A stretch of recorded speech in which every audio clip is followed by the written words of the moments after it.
Salut les profanes, mes très chers frères, mes très chères sœurs, et bisous les haters. Alors aujourd'hui, c'est un jour un peu particulier, parce que comme vous pouvez le voir autour de moi, euh, et surtout sur moi, je suis en plein déménagement. Je suis incapable de retrouver une simple chemise, un gilet même, je ne sais pas du tout où ça se situe dans la maison. Voilà.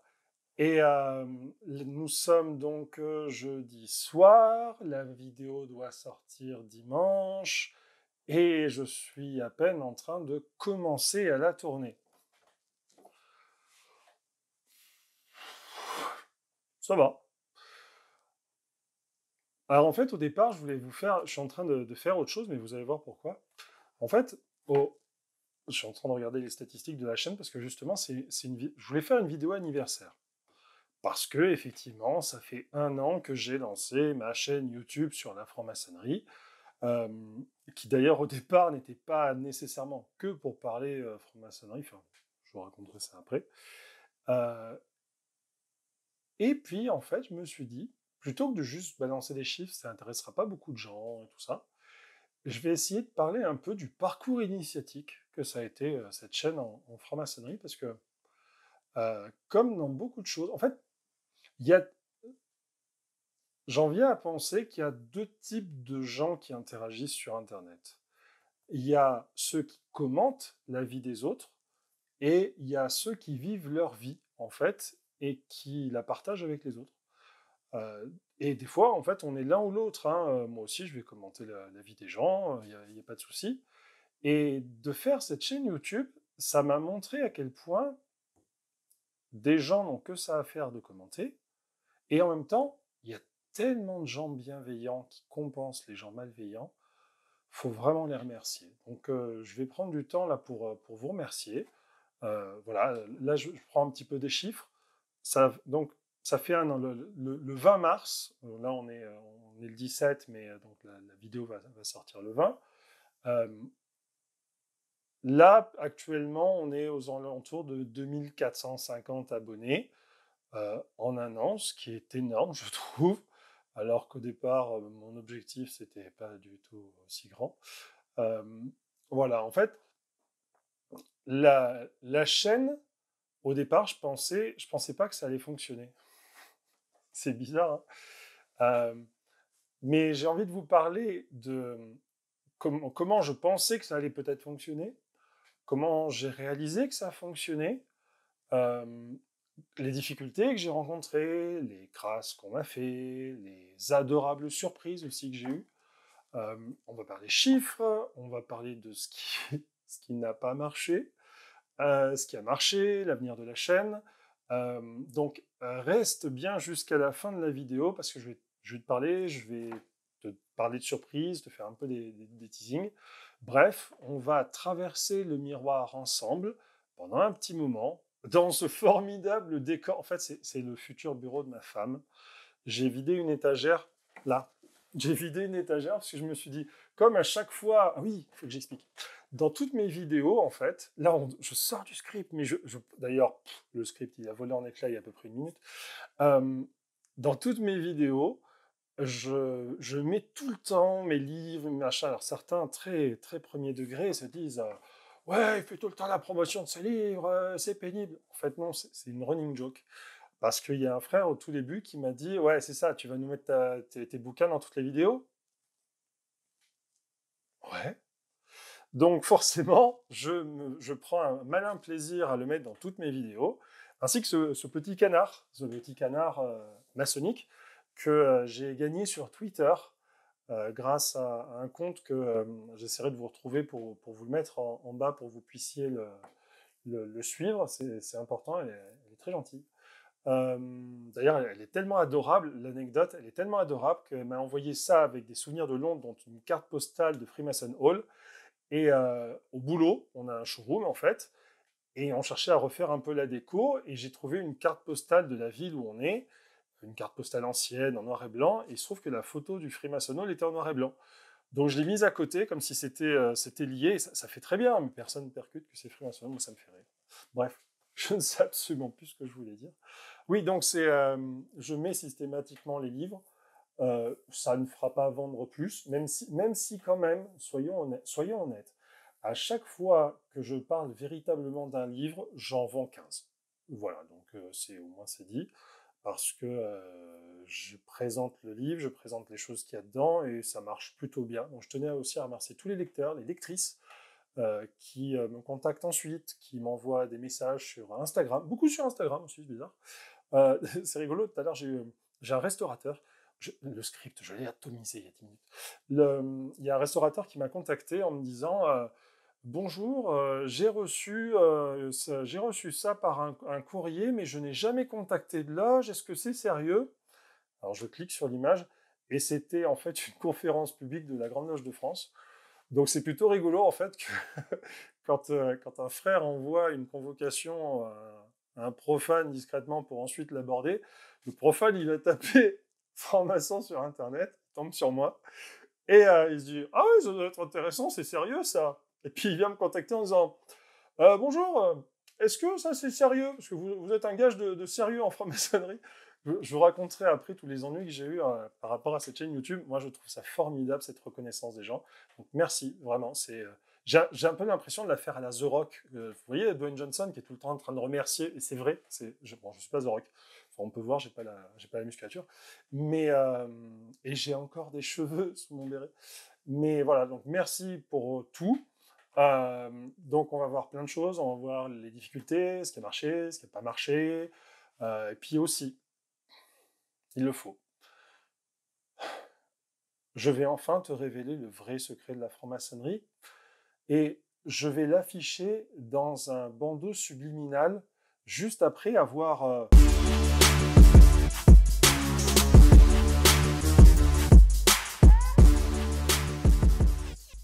Tu veux devenir franc-maçon, ou alors tu te renseignes sur la franc-maçonnerie, tu vas apprendre des choses sur la franc-maçonnerie? Alors clique sur s'abonner, et tu cliques sur la petite cloche et toutes. Comme ça, tu pourras recevoir une notification à chaque fois que je publie une vidéo, toute l'année sur la franc-maçonnerie. Tu sais, c'est pas anodin, hein. C'est vraiment un geste d'amour fraternel. Merci. Quand tu regardes une chaîne YouTube, la première chose que tu vas regarder, effectivement, c'est que tu tombes sur une vidéo, où on t'envoie une vidéo, tu regardes combien il y a de vues, ah, oui, et puis tu écoutes, tu regardes. Et puis tu regardes le compte, tu vois le nombre d'abonnés. Et tu regardes aussi, tu regardes toutes ces métriques qui te disent si oui ou non c'est bien vu. C'est la preuve sociale, en fait, ça s'appelle. Moi, je me souviens quand je bossais en hypermarché, vous voyez, à l'avant des rayons dans les supermarchés, il y a ce qu'on appelle une tête de gondole. Alors, en fait, j'ai pas le retour de ce que je filme, donc en fait, je suis totalement décalé, ça sera ridicule. Ça sera la vidéo comme ça, hein.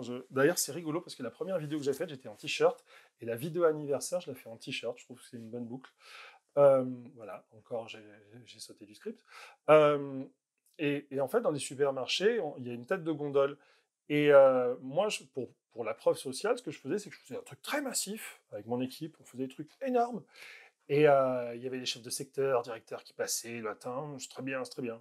Et à l'ouverture, on prenait des paniers et on creusait un grand V à l'intérieur de la tête de gondole. Parce que quand les gens passaient, en fait, ils passaient, ils disaient s'il y a autant de gens qui ont pris des produits, c'est que ça doit être des produits de qualité. Et ils en achetaient. Et à 17h à la réouverture, ben, on allait les remettre.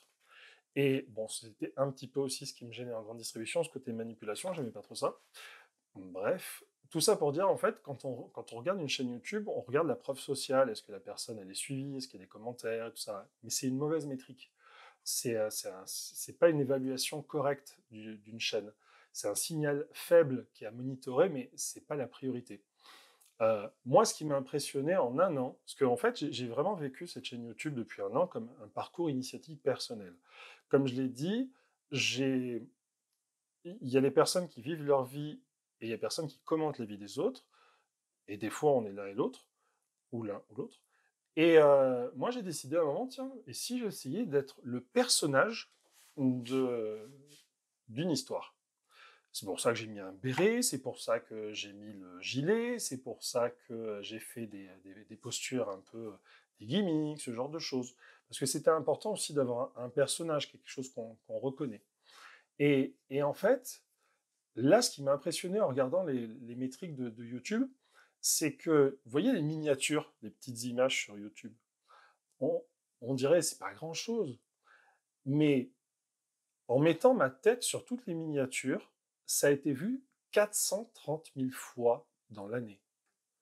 Il y a 430 000 fois où des êtres humains ont vu ma tête faire des grimaces ou faire des têtes un peu bizarres dans des recherches YouTube.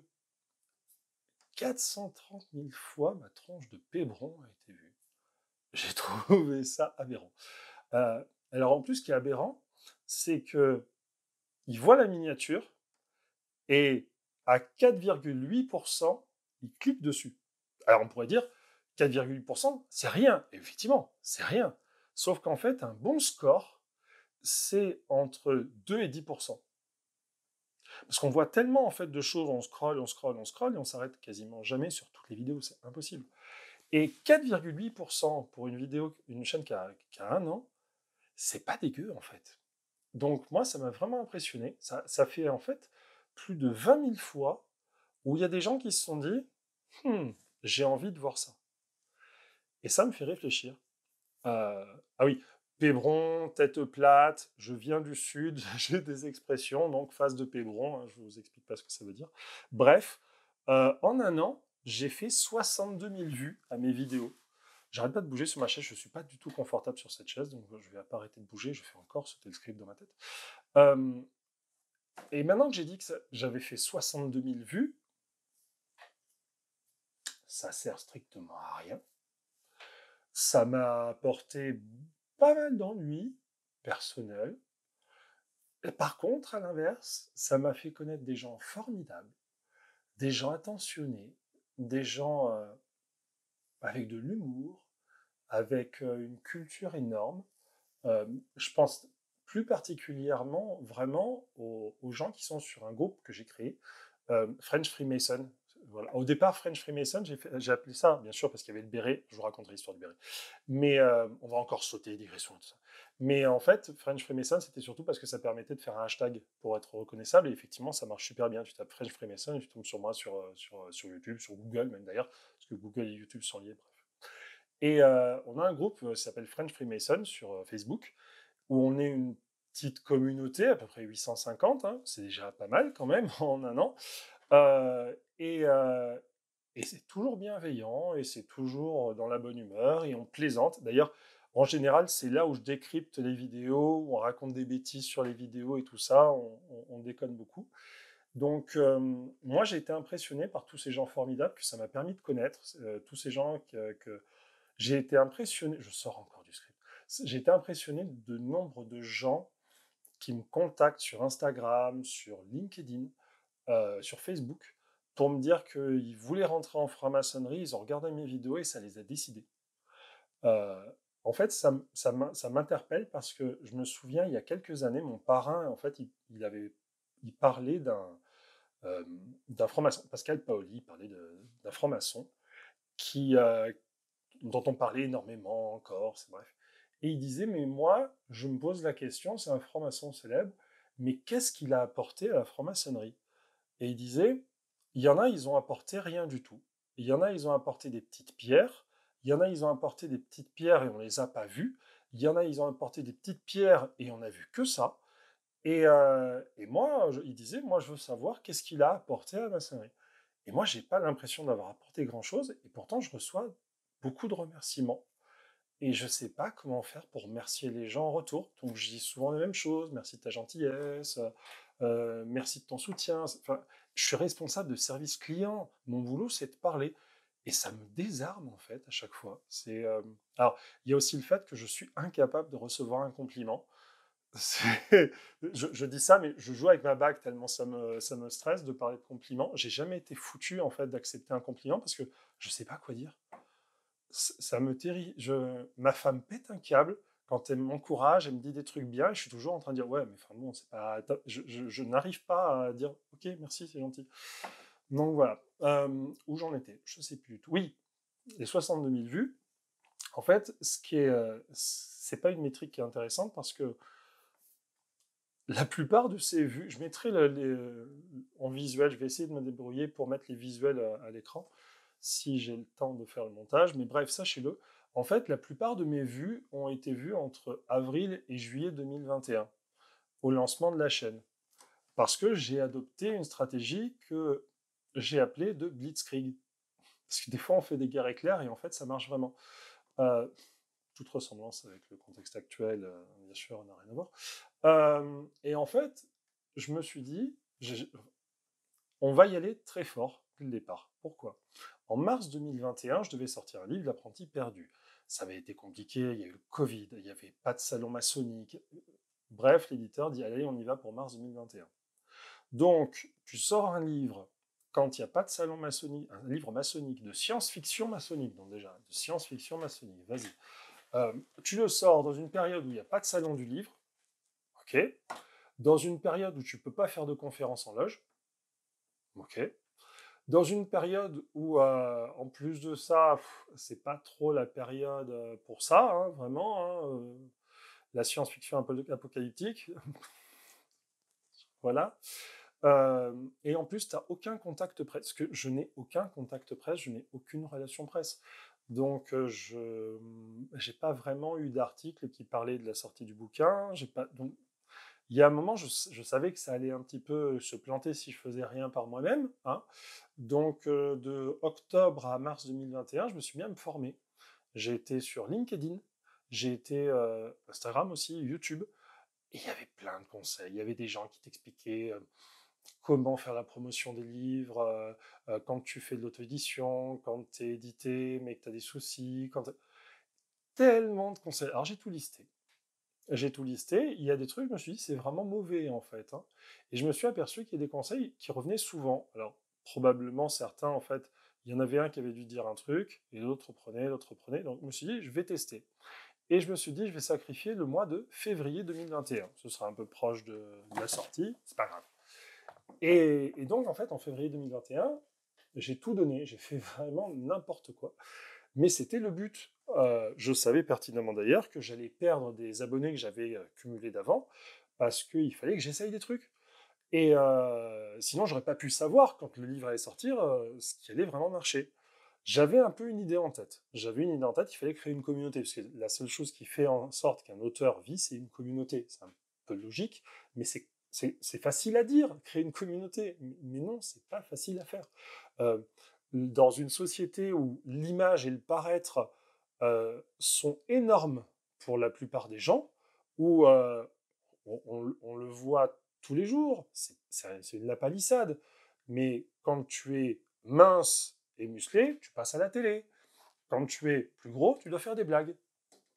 Et malheureusement, je prends beaucoup du peu que je mange. Donc, j'ai de gros os. Non, mais en fait, voilà. Donc, en fait, quand tu n'as pas forcément un physique d'athlète et que faire des blagues, ouais, ouais, mais ça va pas t'apporter vraiment. C'est limité. Les gens vont bien t'apprécier dans un cercle limité, mais tu énerves d'autres personnes et ça n'en finit plus. Bref, donc il fallait que je fasse quelque chose. Alors, je me suis mis à étudier et, et j'ai été tellement fort qu'un jour, il y a mon parrain qui, qui m'appelle, qui me dit, écoute, faut que t'arrêtes. J'étais au ski. Il me dit, franchement, faut que je te le dise, t'es ridicule. C'est pas possible ce que tu fais n'importe quoi, il y en a qui s'en plaignent, vraiment, il faut que t'arrêtes. J'ai fait, non, mais c'est fait exprès. Et là, je lui explique, en fait, que j'essaye plein de choses et qu'après, en fait, l'idée, c'est que tous les trucs qui marchaient pas, je les supprime, et puis je vois ceux qui marchent, et puis ensuite, c'est de l'itération, en fait, c'est le principe de l'itération. Tu fais plein de trucs qui marchent pas, et puis tu gardes ce qui marche, et puis tu le développes un peu. Et, euh, et c'était plutôt compliqué d'expliquer ça. En fait, j'ai eu une démarche un peu marketing, mais limitée, parce que je suis pas un expert en marketing. Et c'était un peu compliqué, effectivement, à expliquer. Donc, en mars 2021 est sorti le livre. Et j'avais une idée en tête, c'est qu'effectivement, comme j'avais déjà fait des vidéos, des web-séries, l'armure que vous voyez dans la plupart de mes vidéos, c'était en fait une armure que j'avais achetée pour un tournage d'une web-série. Je vous dis pas le nom. C'était bête, mais qu'est-ce qu'on s'est marré. Bref. Et bref. et à se taper dessus avec des épées dans des rivières asséchées. Bref. Et en fait, comme j'avais un peu l'habitude de faire des vidéos, j'avais filmé des conférences et tout ça, je me suis dit, pour créer une communauté autour d'un livre, il faut créer du contenu. Le problème, c'est que le contenu, j'avais testé en fait de créer une espèce de guilde de la science-fiction, et ça n'avait pas pris, parce que j'étais personne. Donc forcément, ça avait fédéré quelques auteurs, mais sans plus. Et je savais que ça allait se croûter, hein, d'ailleurs, je l'ai lancé, mais je le savais. Et je me suis dit, la seule chose où je m'y connais un peu, c'est la franc-maçonnerie. Comme c'est de la science-fiction maçonnique, on y va. Je me suis dit, je vais faire des vidéos sur la franc-maçonnerie. Et je me disais en tête, après j'aurai d'autres bouquins à sortir plus tard, donc tant qu'à faire, il faut que je fasse tenir les vidéos jusqu'au moment où potentiellement je peux sortir les autres bouquins. Donc je m'étais fait un plan de mars à décembre. Allez, on va faire de mars à août une vidéo par semaine. Et de septembre à décembre, on va faire une vidéo toutes les 2 semaines et on adapte un truc un peu maçonnique, genre premier, troisième dimanche, un truc genre. D'ailleurs, pourquoi dimanche? Parce qu'en fait, le dimanche, c'est que je me connais, j'allais être charrette. C'était pas possible. Si je le faisais le samedi, j'allais me croûter. Donc, je me suis dit, ça me laissera le samedi si jamais je suis pas trop frais et que, de la semaine et que je me dis, bon, allez, on va la tourner pour le samedi. Et comme ça, au moins, en faisant ça le dimanche, je pourrais être tranquille. Pourquoi 9h? Parce que j'ai 2 enfants, dont une en bas âge, et je suis persuadé que je serai toujours réveillé tôt le matin un dimanche. Puis je me suis dit aussi, ça sera avant les youtubeurs et tout ça qui publient dimanche matin. Comme ça, au moins, ils regarderont mon petit truc et ensuite ils pourront basculer sur d'autres vidéos du dimanche matin. Voilà, bref. Et, et d'ailleurs, une anecdote, c'est assez rigolo. Quand j'ai voulu monter ma chaîne au départ, je discutais avec celui qu'on appelle maintenant Inspi, Inspiration maçonnique. Et c'est moi qui lui ai donné le pseudo Inspi d'ailleurs. Bref. Et en fait, quand je lui dis je vais faire une chaîne YouTube, il me répond mais moi aussi.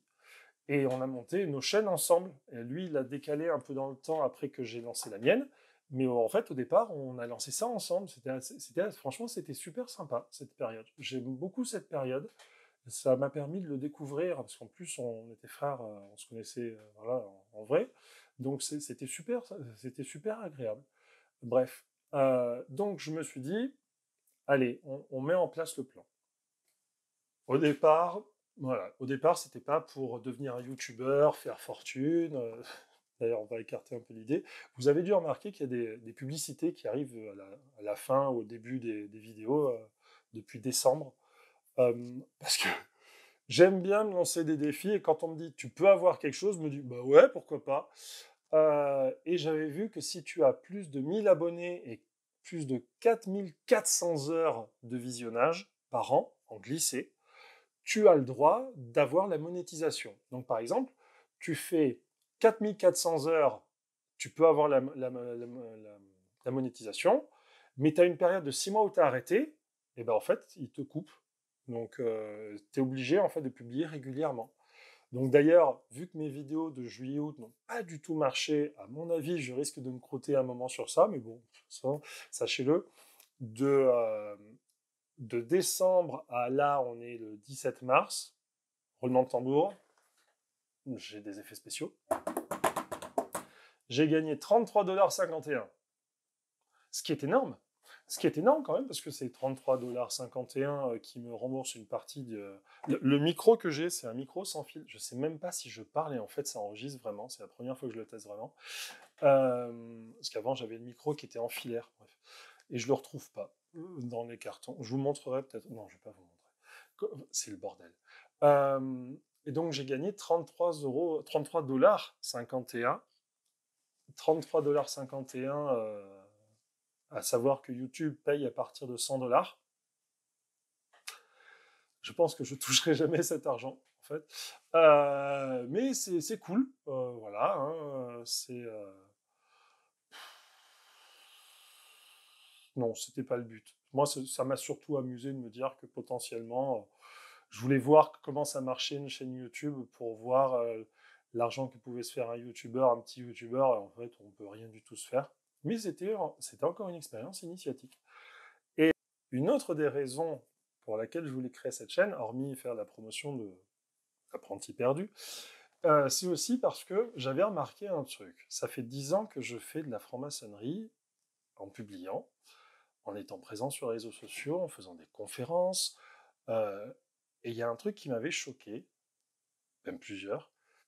J'avais fait un podcast, Radio Libre et de Bonne Mœurs, où je parlais franc-maçonnerie en podcast et tout ça.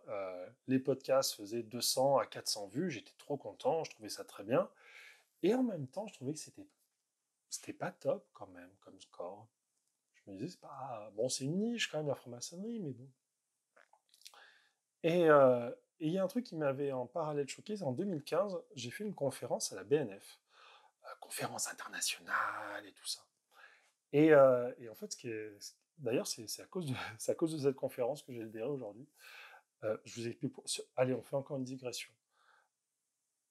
On est en 2015 et un historien très connu met sur Facebook une photo de lui en photo de profil avec un béret.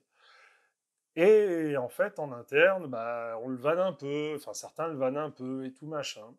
Et moi, je prends sa défense parce que bah, j'aime pas quand en fait on se moque des gens. Donc, bah, je prends sa défense et en plus, je trouve que c'était pas moche le béret. Je trouvais ça bien le béret. Et, euh, et je dis, bah, puisque c'est comme ça, la conférence internationale, bah, moi, je vais venir avec un béret. Et je l'ai fait. Alors mon parrain, bien évidemment, m'a dit, bon, je vous dis pas ce qu'il m'a dit, mais il n'était pas fan du béret. Et je l'aime beaucoup parce qu'il me dit les choses. Et, euh, et en fait, euh, ce qui est rigolo, c'est que on fait la conférence. Ah oui, oui. Alors, j'en parle peut-être normalement après dans mon script, donc je vais rescroller à mon avis et dire non. En fait, ce qui est rigolo, c'est que j'ai toujours été un éternel insatisfait. Je donne souvent l'air d'être un grand fanfaron qui est fier de lui et tout machin. Alors qu'en fait, je pense que je suis une vraie marde. Euh, et en fait, je pense toujours que je fais mal. Donc, j'ai toujours envie de bosser plus pour compenser le fait que je fais mal.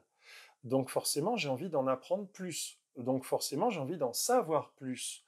Au bout d'un moment, je dis, bon, bah, je vais partager ce que je sais. Et puis, au bout d'un moment, en fait, ça donne l'image du mec qui veut étaler sa science, alors qu'en fait, non. C'est que je me dis que j'aurais peut-être pas assez d'années avant de savoir tout ce que je voudrais savoir. Et on fait la conférence. Et le soir, on se retrouve à une pizzeria sur Paris. Et lui aussi étant un éternel insatisfait, mon parrain, on était dégoûtés. On était persuadés qu'on avait tout raté, que c'était pas top, c'était. Voilà. On avait fait une conférence sur bijoux mobiles et immobiles. On avait étudié de 1696 à 1760 l'évolution des bijoux mobiles et immobiles dans les sources fondatrices de la franc-maçonnerie.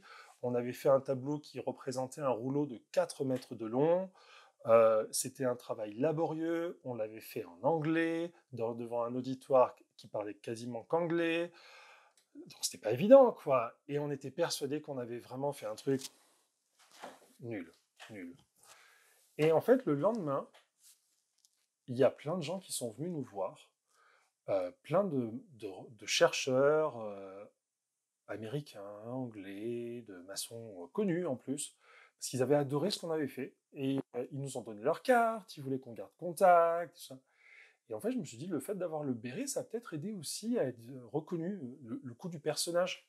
C'est bête, c'est, si tu es associé à un élément visuel, c'est beaucoup plus facile ensuite de te reconnaître. Et, euh, et en fait, dans cette conférence, j'avais été choqué par quelque chose. On est 150 000 en France de francs-maçons. On fait une conférence internationale et dans le grand amphi, on est 80. Et ça m'avait estomaqué. Parce qu'en fait, ça voulait dire qu'on faisait une conférence internationale, il y avait les plus grands experts, et moi, je ne sais pas trop ce que je faisais là, juste parce que j'avais été le premier Français à répondre, certainement. Et d'ailleurs, c'était le cas. Non, le premier Français, c'était Pierre Mollier. Le premier Français, c'était Pierre Mollier. Et coucou Pierre.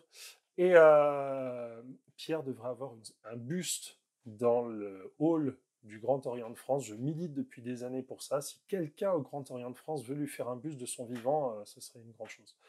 C'est un running joke. Et en fait, j'avais été choqué de voir que l'histoire n'intéressait pas tant que ça, finalement, peut-être les maçons. Alors, j'avais commencé à faire des articles dans Franc-Maçonnerie Magazine, et ça intéressait quand même. Je comprenais pas trop. Et en fait, la chaîne m'a appris une chose, ça je l'ai vu par les vidéos et tout ça, les francs-maçons ne s'intéressent à l'histoire que si ça leur sert concrètement dans le quotidien. C'est-à-dire que si tu fais des articles ou des vidéos sur des éléments historiques, mais que ça ne leur apporte rien sur le moment, immédiatement, ils vont pas regarder. Toutes les vidéos que j'ai fait dans l'été 2021 ont des scores pourris, mais pourris en termes de visionnage, en termes de temps de visionnage. Par contre, une de mes meilleures vidéos, c'est celle où je réponds à la question pourquoi on gémit. Alors, il y a une expression maçonnique de gémir à la mort d'un frère. Pourquoi on gémit à la mort d'un frère ou d'une sœur? Parce que je m'étais posé la question, mais pourquoi? Et j'avais commencé à chercher, j'avais trouvé, et j'ai fait une vidéo là-dessus sur ce sujet. Et je m'étais dit, tiens, il y a peut-être quelque chose. Là, dernièrement, pareil, j'ai fait une vidéo sur Ouzé, carton, pareil. Et j'ai vraiment réussi à me dire que on fait souvent, quand on est passionné d'histoire, on pense qu'on peut parler d'histoire et intéresser à l'histoire juste en parlant d'histoire. Mais en fait, on est une bande d'idiots. On est une bande d'idiots parce que les gens ne sont pas tous des historiens. Faut aller les chercher là où ils sont. Si on est 150 000 en France et que dans des conférences, on n'est pas capable de rassembler plus de 300 personnes, c'est parce qu'en fait, les sujets sont pas intéressants, ils sont pas concrets. T'as pas forcément envie d'assister à une conférence pour savoir, je sais pas moi, pourquoi le général untel avait une manche blanche et une manche bleue quand il allait en... Enfin, il faut quelque chose qui les relie justement à leur présent. Et ça, c'est un des grands enseignements que j'ai tiré de cette chaîne, pour l'instant cette année, c'est le fait qu'il faut mettre l'histoire au service du présent. Pour comprendre le présent, il faut vraiment, effectivement, connaître l'histoire, mais il faut qu'on relie l'histoire au présent. Et ça, c'est intéressant à faire. Maintenant, bien évidemment, c'est un peu plus compliqué que ça. Ah, mes filles reviennent. À bientôt. Hey, j'ai changé. Et oui, nous sommes le vendredi 18 mars, le lendemain donc du bout de vidéo que vous venez de voir. Mes filles étant rentrées à la maison, bien sûr avec le déménagement c'était un peu compliqué, donc je passe plus de temps à la maison. C'est un peu logique. Et en fait, donc là vous me voyez en sortant du boulot, hein, juste le béret en plus. Et en fait, j'allais vous reparler de l'histoire qui sert le présent, mais c'était chiant. Donc, on va passer là-dessus, si ça vous dit. On va passer là-dessus. De toute façon, vous êtes certainement 12 à peu près à regarder cette vidéo à ce moment-là de la vidéo. Parce que après, je vais peut-être parler des chiffres quand même. Hein. On va y passer. Mais surtout, là, hier, justement, j'ai vu passer sur LinkedIn un post de Thibault Louis. Je ne sais pas si vous le suivez. Moi j'aime bien ce qu'il écrit, en fait, ce gars. Et ça parle des haters. Alors, il y a une histoire. Pourquoi est-ce que je dis « Hey, salut les profanes, mes très chers frères, mes très chères sœurs et bisous les haters ?» Quand j'ai voulu lancer la chaîne, ma femme était en train de dire « Viens, descends, s'il te plaît !» parce que j'étais à l'étage à l'époque. « Viens, descends, faut faire à manger !» Bon, alors je descends. Elle n'a pas cette voix-là, elle parle pas forcément comme ça, mais bref. Et on discute de la chaîne que je veux lancer. C'était elle la première pas convaincue, parce que bah, mais t'es sûr que t'as envie de te lancer dans ça, bref. Et elle me dit, mais moi je regarde beaucoup de vidéos sur YouTube, et il te faut un gimmick. Oui, il faut que tu débutes la vidéo par quelque chose, ou que tu la termines toujours par la même chose, quoi. Alors, je dis, écoute, ok, d'accord. Je sais pas si on entend avec le micro quand je tire un mouchoir ou je fais du bruit, parce que comme c'est un micro nouveau, en fait, c'est insupportable. Donc, je mettrai une petite musique d'ambiance téléchargée sur YouTube. Donc, elle me dit, il faut que tu trouves un gimmick. Et en fait, pendant tout le temps, on a fait cuire les steaks pour ma fille et nous. J'ai cherché un gimmick qui pouvait passer. Et en fait, à un moment, j'ai dit, non, mais tu vois, en fait, il faut trouver un truc qui puisse être rigolo, et en même temps, que si ça se produit, enfin, et en fait, je sais pas pourquoi, je me suis dit, je vais me lancer dans ça, et forcément, j'ai des gens qui vont pas m'aimer, qui vont commencer à sortir du bois. Prophétique, c'est arrivé. Et en fait, j'ai commencé à chercher les phrases. Ça serait bien de caser mes très chers frères, mes très chères sœurs. C'est une formule maçonnique. D'ailleurs, je vais faire un article là-dessus, c'est assez rigolo. Parce que l'origine de ça, c'est pas du tout ce qu'on imagine. Et oh, le teasing. Euh, donc, je me suis dit, ben, à qui je m'adresse, tout ça. Et en fait, je me suis dit, quand même, je m'adresse beaucoup aux profanes, quoi. Quand je parle de franc-maçonnerie, quand je vais parler de franc-maçonnerie, je vais m'intéresser beaucoup aux profanes parce que c'est eux qui achètent principalement les livres sur la franc-maçonnerie, puisqu'on dit toujours que les francs-maçons ne lisent pas. Forcément, ceux qui achètent sur la franc-maçonnerie ne sont pas francs-maçons. Donc, salut les profanes, mes très chers frères, et naturellement, j'ai dit bisous les haters. Et, et là, elle s'arrête et elle me dit, t'es sûr que tu veux déjà invoquer des haters? Je dis, mais ouais, oui, de toute façon, ils vont sortir d'eux-mêmes. Donc, tant qu'à faire, je leur fais des bisous. Enfin, loi d'amour, quoi. Loi de l'évangile de Jean. Allez, tu t'en joues dès le départ. Dès le départ, tu fais un bisou aux haters. Pourquoi? En fait, c'est très facile de haïr les gens. Mais c'est super compliqué d'aimer des gens qui t'aiment pas. Moi, il y a des gens qui m'aiment pas. Bah, il y a une partie d'eux que j'aime bien. J'aime bien certains, j'aime bien lire ce qu'ils écrivent. Pourtant, humainement, ils valent pas grand-chose. Humainement, il y a des personnes qui ne valent pas grand-chose dans leur valeur morale réelle, pas dans ce qu'elles affichent publiquement, dans leur valeur morale réelle, dans ce qu'elles sont réellement avec les autres, dans leur manière de se comporter avec les autres. Mais quand elles vont se focaliser sur un sujet où elles s'y connaissent, c'est des personnes compétentes. Donc je dis, s'il y a des personnes qui me détestent, bah, tant qu'à faire, je leur donne de l'amour. Puis en même temps, c'est mignon, c'est rigolo, quoi. Alors je commençais à m'entraîner, donc imaginez, on est toujours en train de faire à manger, puis je suis en train de faire Hey, salut les profanes, mais très enfin, c'était un peu ridicule, mais c'était très drôle, c'était assez drôle, je me souviens bien de ce moment-là. Et justement, sur LinkedIn ces temps-ci, il y a beaucoup de posts sur comment j'ai dépassé le fait d'avoir des haters, ces personnes qui me harcèlent et tout machin. Et souvent, c'est des posts pseudo-ridicules pour dire qu'il y a quelqu'un qui les déteste. Ils diront pas qui, mais ces personnes les détestent. Et je me suis dit, ouais, mais quand je parle des haters, c'est un peu la même chose que chaque fois je dis qu'il y a des gens qui aiment pas et je dis jamais les noms et tout machin. Et puis après, je dis, oui, mais c'est sûr, les gens ne vont pas dire les noms pour pas avoir de procès, surtout en plus si c'est des personnes procédurières, qui menacent régulièrement les autres d'avocats. C'est compliqué, quoi, de dire que c'est des personnes qui sont mauvaises et malveillantes. Tu peux pas dire qu'une personne, elle est malveillante, il faut des preuves, c'est compliqué, tu te lances dans un combat, c'est ridicule, ça vaut pas forcément la peine. Sauf si vraiment l'autre personne en face te provoque, te cherche vraiment à te nuire, c'est vraiment très compliqué. Et là, dans ce cas-là, faut aussi répondre. C'est très compliqué. Et en fait, il y a Thibault Louis, donc, qui est un auteur sur LinkedIn que je lis, et il disait, je vois beaucoup de gens. Alors, je vais vous lire un post LinkedIn. Si ça vous plaît, ça vous plaît. Si ça vous plaît pas, vous passez directement à la section en bas, là, avec marqué les chiffres. Hein. Je vois beaucoup de gens affectés par les haters sur LinkedIn récemment. J'ai pris de la haine tellement violente en 2021 que j'aimerais vous partager toutes mes conclusions sur ce sujet. Et en fait, il a raison. 1. Quelqu'un qui n'est pas d'accord avec vous n'est pas toujours un hater. C'est vrai.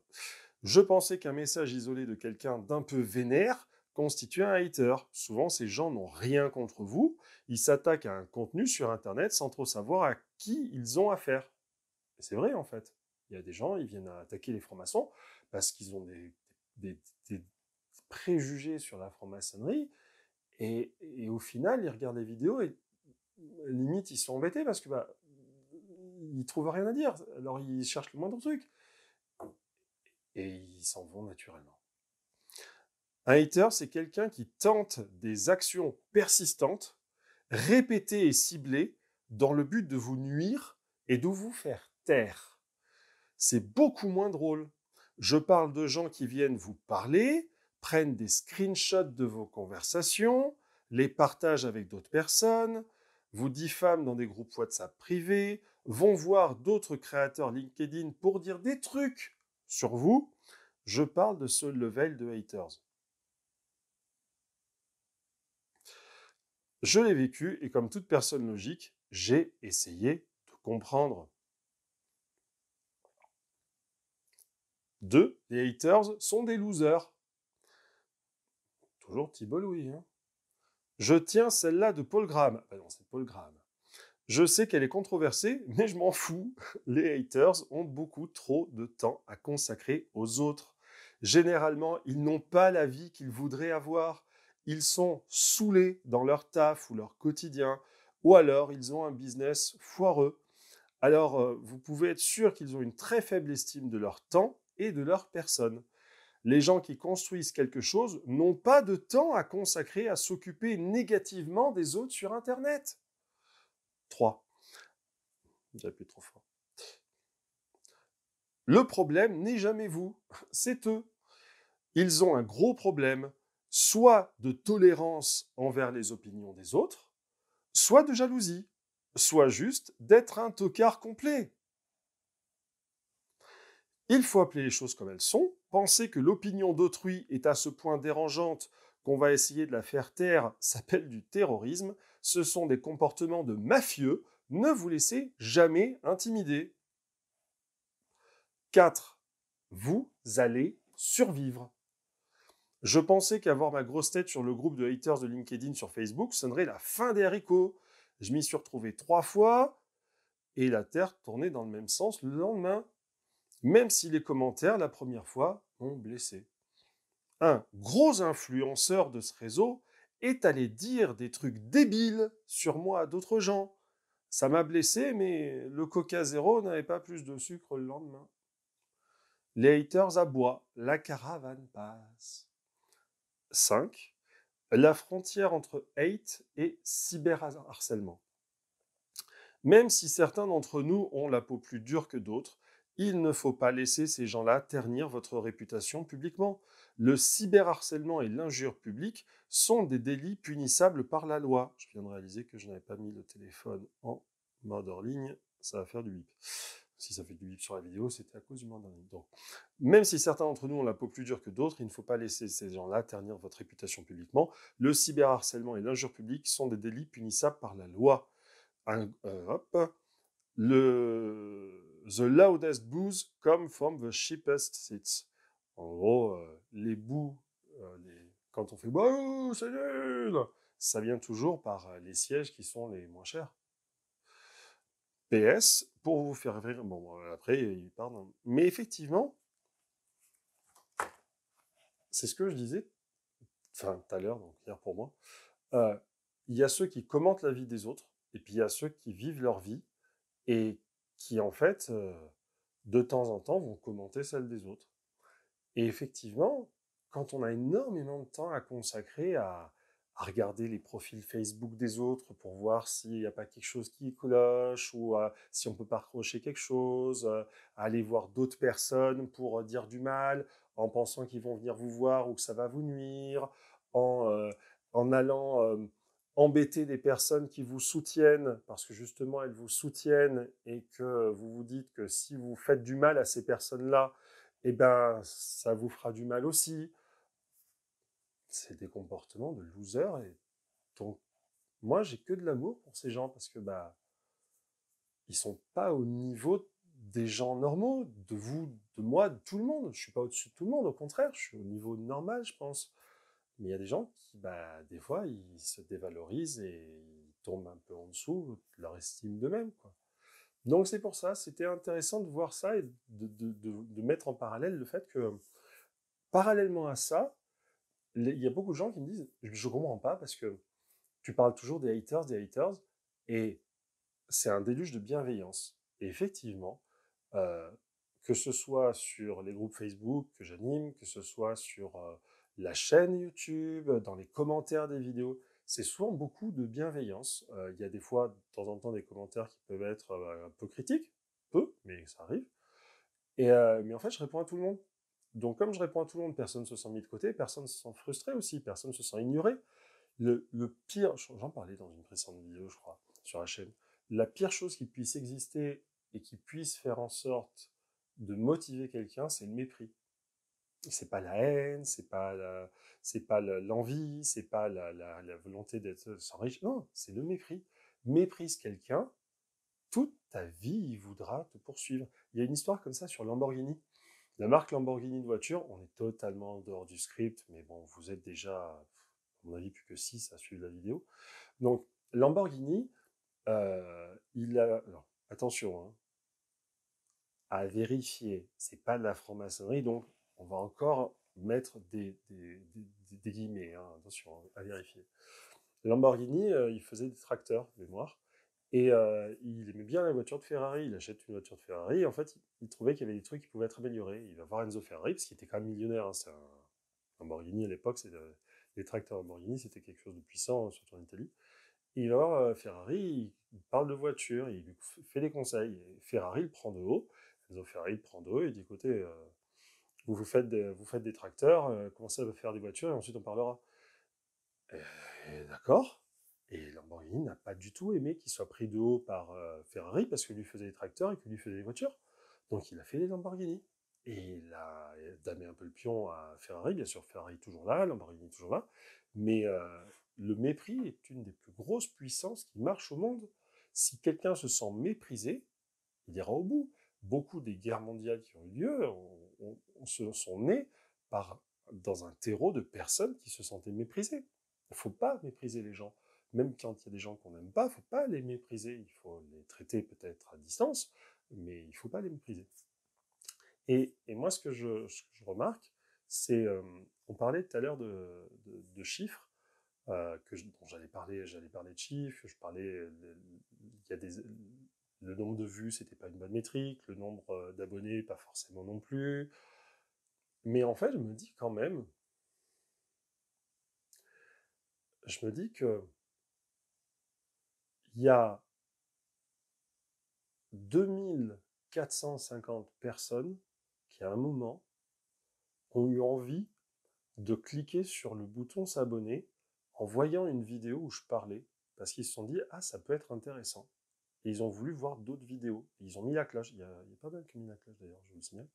En moyenne, je vais attaquer les chiffres après, mais en moyenne, vous avez quand même entre 56 et 60% d'abonnés à revenir régulièrement sur les vidéos. C'est une stat, parce que suivant les vidéos, des fois, non. Mais ce qui est plutôt pas mal comme score, il faut le savoir. Donc, on va passer justement aux chiffres. Je parle beaucoup trop, cette vidéo va pas du tout marcher. Mais c'est pas grave, on est entre nous. Aujourd'hui c'est un anniversaire. Voilà, j'ai mis mon chapeau. Les chiffres. Alors, imaginons, on est 2450. J'ai la flemme. 150 000 maçons en France. Touk touk touk. Bien sûr, j'avais pas prévu mon coup puisque c'est pas scripté, donc je n'ai absolument pas prévu le coup et en plus je suis capable de le faire de tête puisque je compte couramment de tête. Je parle le chiffre de tête. Je parle beaucoup trop. 2450. 147 550 francs-maçons à atteindre encore avant de toucher l'absolue totalité de la franc-maçonnerie française. Blague à part, en fait, je reviens sur l'idée du fait qu'à la BNF, il y avait que 70 personnes dans le grand amphi. C'est pas forcément que c'était nous qui étions mauvais, puisqu'il y avait d'autres conférenciers qui intervenaient à ce moment-là, donc c'était même pas pour nous qu'ils étaient là, les 70. Hein. Mais ça veut dire qu'il y a quand même énormément de francs-maçons qu'on n'arrive pas à atteindre. Et je me suis dit quand même, c'est un peu dommage. Et d'aller sur YouTube, ça permet de voir justement ses frères et ses profanes aussi. Et c'est profane surtout parce que 50% des gens qui regardent les playlists que j'ai fait, c'est la playlist pour les profanes. Donc la moitié des gens qui vont aller regarder les playlists, c'est-à-dire qui tombent sur une vidéo sur la franc-maçonnerie, Et en fait, ils se retrouvent dans la boucle de la playlist et ils vont regarder d'autres vidéos de la playlist, comment devenir franc-maçon et tout ça. Parce que YouTube, c'est un truc formidable. En fait, le but de YouTube, c'est que tu vas dans une vidéo et tu tournes en boucle. Et tu regardes d'autres contenus, d'autres contenus, d'autres contenus. Et ça te propose des contenus en rapport. Et souvent, les premiers contenus, c'est les contenus de la même chaîne. Mais après, tu peux sortir. Alors, comme c'est un truc de super niche, la franc-maçonnerie, on n'est pas très nombreux, en fait. On n'est même pas une dizaine en France vraiment à faire de la franc-maçonnerie régulièrement, de manière soutenue. Il y a les gros comptes qui font de l'ésotérique et tout ça, Baglist TV qui publie des vidéos de 3 minutes depuis des années et des années, mais c'est pas que sur la franc-maçonnerie du tout, hein, du tout. Euh, il y a Jean-Laurent Turbet, là maintenant il y a Inspiration maçonnique, Inspi, il y avait 357 aussi, qui d'ailleurs a arrêté un peu. Euh, mais lui, il a arrêté un peu, à mon avis, parce que là, il avait 6500 abonnés et les vues se réduisaient, mais c'est parce qu'il avait eu beaucoup de vues durant les Gilets jaunes. Bref. Mais je trouve que c'est intéressant de voir qu'il y a beaucoup de profanes qui vont regarder sur YouTube des vidéos sur la franc-maçonnerie, puisque ça les intéresse de voir ce que c'est la franc-maçonnerie. Et, euh, et d'un côté, c'est symptomatique, de l'autre côté, c'est un peu problématique, parce qu'il y a toujours plein de conférences de grands maîtres, de tenues blanches ouvertes, qu'est-ce que la franc-maçonnerie, pourquoi la franc-maçonnerie aujourd'hui, et en fait, ça répond peut-être pas nécessairement, obligatoirement à toutes les questions. Ce qui est encore plus dingue, c'est de se dire, ah oui, alors j'ai bougé le truc, je sais pas si je vais avoir le temps de faire du coupage, donc temps, en fait, vous allez me voir, ça va être ridicule, faut que j'y pense. Ce qui me paraît dingue aussi, c'est de me dire qu'il y a quand même beaucoup, peut-être, hein, parce que j'en vois quand même pas mal passer qui m'envoient des messages, il y a pas mal de francs-maçons actuellement qui ont été reçus apprentis parce que ça les a convaincus en voyant un mec sur YouTube qui parle de franc-maçonnerie. Il y a plein de bouquins, il y a des historiens sérieux, il y a des anciens grands maîtres, il y a énormément de gens très sérieux qui ont fait des livres très sérieux. Et le mec qui va convaincre ces quelques personnes, pas des milliers, quelques personnes, c'est un mec avec un béret. On aurait tellement à faire s'il y avait plus de maçons qui expliquaient ce que c'était la maçonnerie, mais pas forcément le côté ésotérique, spirituel, machin, non, mais le côté ce qui se passe en loge, comment ça se passe, à l'anglaise un petit peu, expliquer, ben voilà, ça se passe comme ça, on se réunit de cette manière-là, on fait ça. Et c'est rigolo aussi dans les chiffres, parce qu'au départ c'était sur les chiffres, hein, cette partie. Dans les chiffres, ce qui est bizarre, c'est qu'il y a quand même il y a 95,2% des gens qui regardent mes vidéos selon YouTube qui sont des hommes. 95,2%. Et donc ça veut dire qu'il n'y a que 4,8% de femmes. Je trouve ça très très peu. C'est vraiment... alors que pourtant il existe la mixité, alors que pourtant il existe c'est vraiment très peu. Ça me, ça me choque. Bon, après, il y a des trucs qui me choquent pas. Euh, Entre 35 et 54 ans, dans cette fourchette d'âge-là, il y a 53,7% de mes viewers, des YouTube frères et des YouTube sœurs, comme je dis maintenant en privé, il y a 53,7% des personnes qui ont entre 35 et 54 ans. Donc ça veut dire quand même que c'est pas non plus très très vieux, hein, parce que 35 ans c'est pas très vieux. Euh, et même il y a 14,5% qui ont plus de 65 ans. Donc ça veut dire qu'il y a quand même des plus de 65 ans, au moins 15% quoi, qui viennent regarder ma chaîne. Je, ça m'estomaque. Je, et après, c'est, je ne vais pas le cacher, vous êtes surtout en France et un peu en Belgique quand même. Donc c'est un public quand même francophone. Il y a un peu au Canada. L'autre jour, j'ai quelqu'un qui m'a contacté pour me dire qu'il avait acheté l'apprenti perdu. Et il vit au Québec. Et en fait, il m'a envoyé la photo de l'apprenti perdu. J'ai répondu et il me disait que là, il était en train de déneiger son toit. Il déneige son toit, mais il ne déneige pas son toit comme nous, on déneige les toits. Hein. Il y avait 6 mètres de neige hein, sur sa terrasse. C'est un peu aberrant pour nous, quoi, ce genre de choses en France. Mais c'est sympa quand même de voir un petit peu ces choses. Après, J'avais un peu l'espoir au début, en lançant la chaîne, de pouvoir toucher peut-être un public anglo-saxon en faisant les sous-titres. Qu'est-ce que j'ai perdu comme temps de ma vie à faire des sous-titres sur les premières vidéos. Démentiel. Je passais un temps de dingue à faire des sous-titres et je tapais à la main, je corrigeais les mots, je chargeais le fichier, ça marchait pas, fallait tout recorriger. Enfin, c'était insupportable. J'y passais des heures et des heures et des heures. Et puis un jour, en fait, je me suis aperçu qu'il y a 86,2% des gens qui regardent pas les sous-titres. Donc, je me suis dit, je fais ça pour 14% des gens. Désolé les gars, mais vous n'êtes pas la majorité. Donc en fait, je suis passé par les sous-titres automatiques, et d'une certaine manière, ça me fait plus rire. Parce que les sous-titres automatiques, c'est-à-dire que tu demandes à YouTube d'écouter ce que l'algorithme va écouter ce que tu dis, et il fait tes sous-titres. Et des fois, il y a des trucs, c'est des perles, quoi. Je me souviens d'un Darth Vader qui sort, on ne sait pas pourquoi. Et donc, je mets les sous-titres automatiques. Alors, c'est bizarre parce que quand on met les sous-titres automatiques, je crois que YouTube met plus en avant aussi les miniatures. Pourquoi?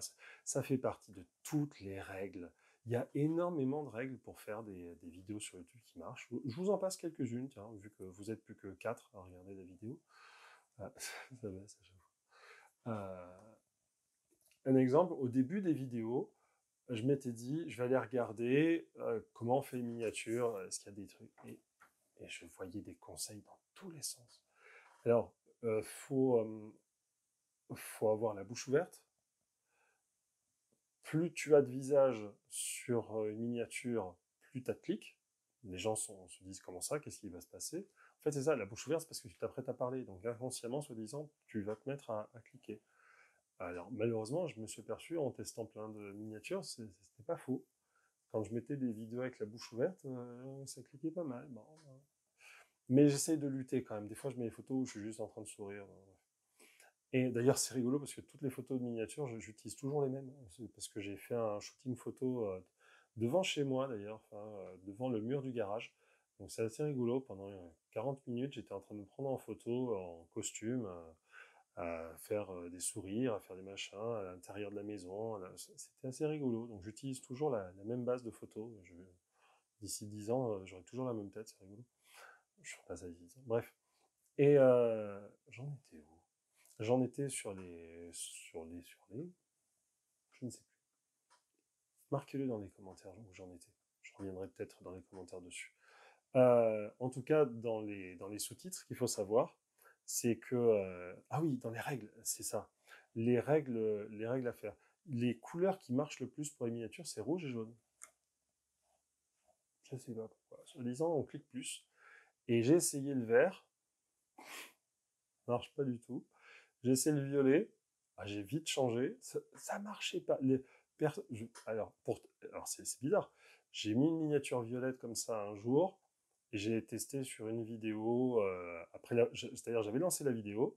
J'ai changé la miniature. Et d'un coup, fou, plus de vues. 24 heures. J'ai remis la miniature de départ. C'est remonté. Bizarre.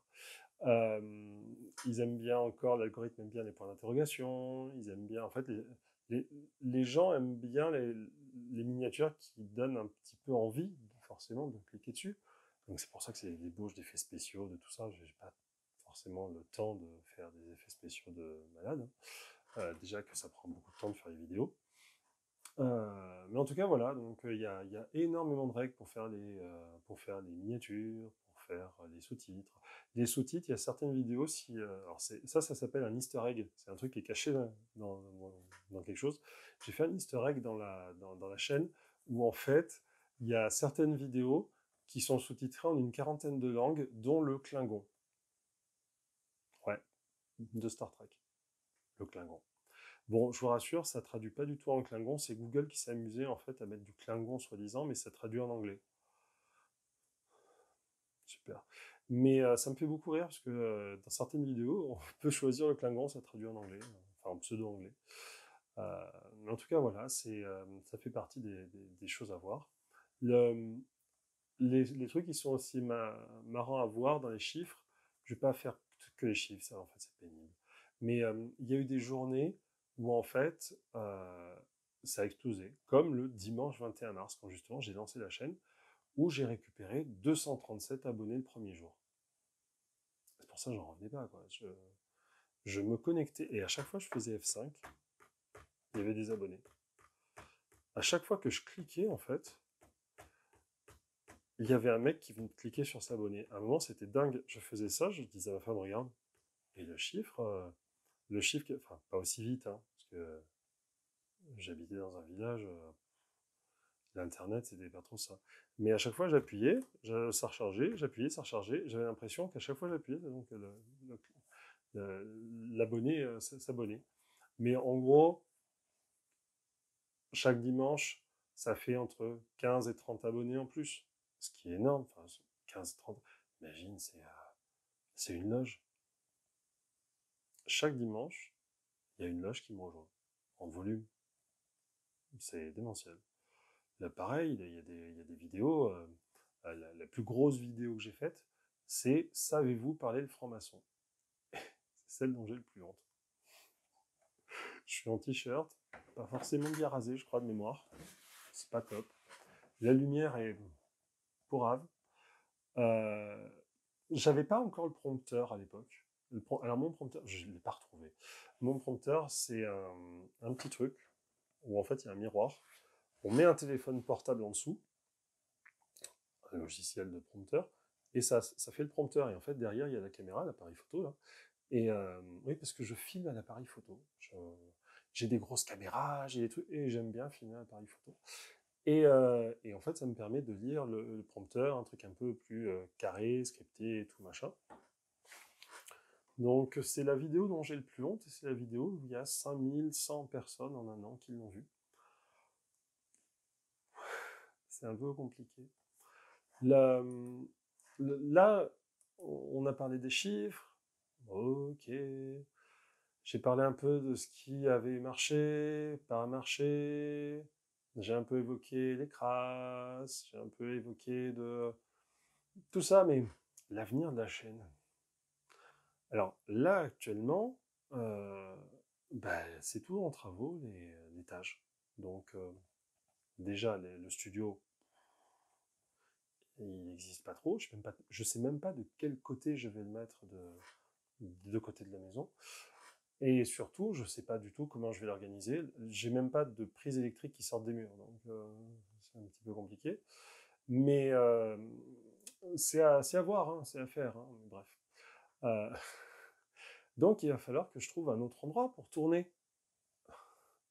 C'est pas comme si je pouvais tourner en extérieur pour parler de la franc-maçonnerie, c'est un peu limité, hein, avec les gens. Bonjour, salut, enchanté.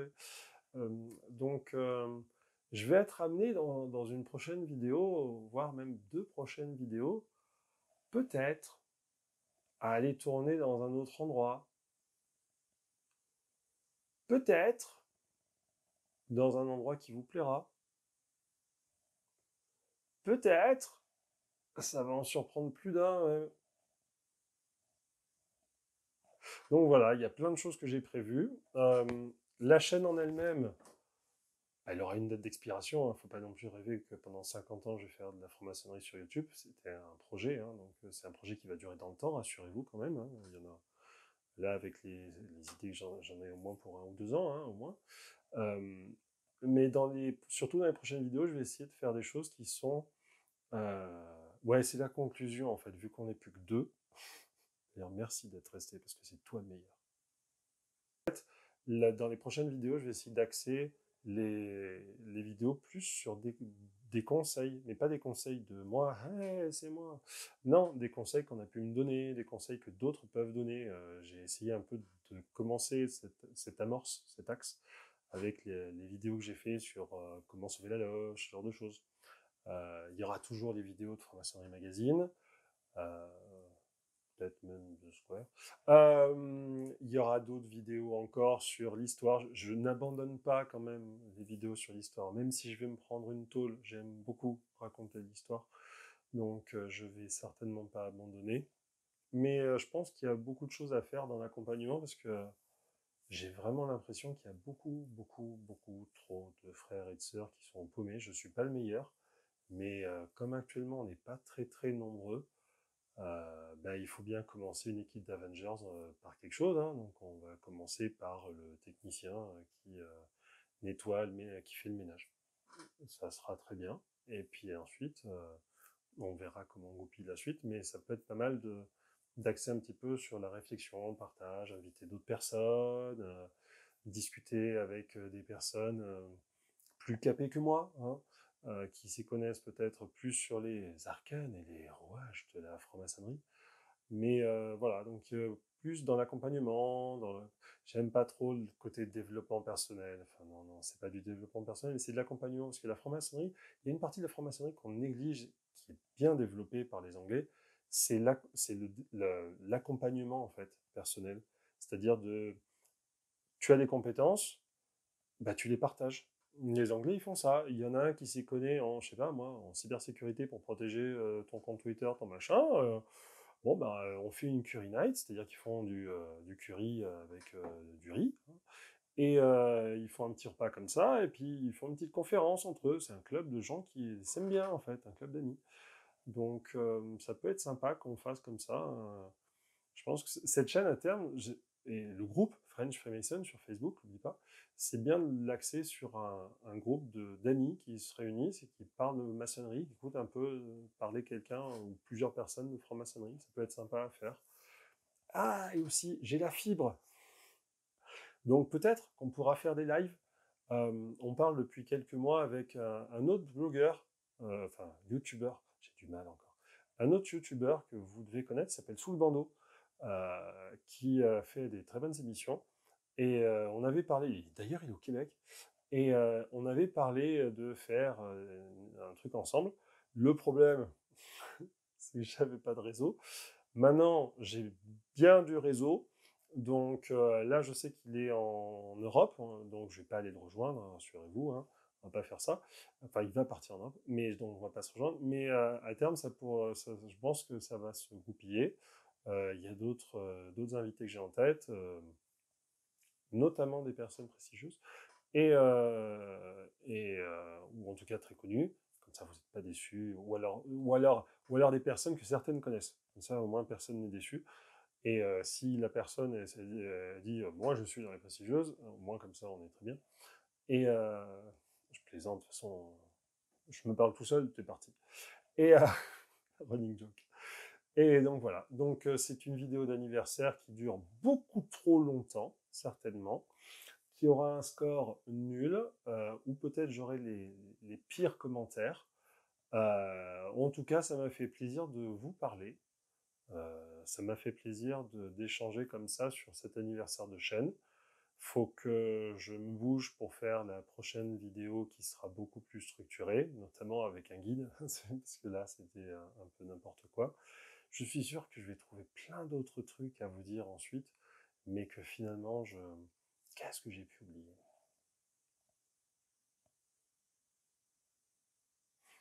Je sais. Hey! Tu es profane et tu souhaites poser des questions sur la franc-maçonnerie? Tu n'oses pas le faire?